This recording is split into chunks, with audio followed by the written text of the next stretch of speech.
Yan, good morning mga mates. So kami nga ay babiyahe na papuntang Picton. So 8:45 alis na itong barko na to ng Enter Island.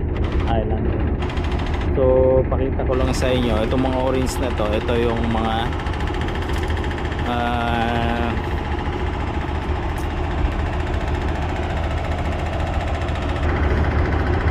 so itong mga orange na ito mga mates, ito yung tinatawag na lifeboat.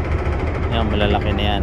So hindi lang natin alam kung ilan yung capacity na tao niyan, just in case nagkaroon ng aberya sa dagat. So sa kabilang side ganun din, meron din. So meron naman dito mga maliliit na ito na naka-standby din. Yan. So just in case nagkaroon ng aberya sa dagat at ito ipakakawalan lang nila, babagsak lang nila yan.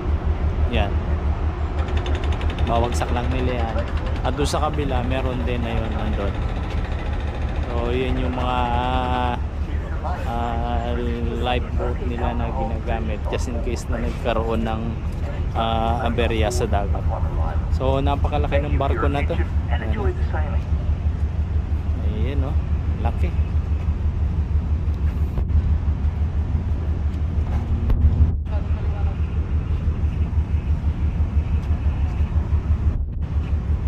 So kami ito kanya sa rooftop, nasa deck 10, tapos ito yung pinaka rooftop niya.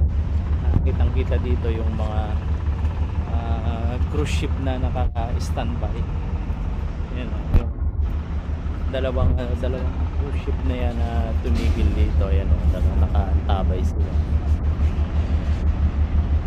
So yun lang mga mates. So muli, good morning at kami maya alis na. So yun, bye bye.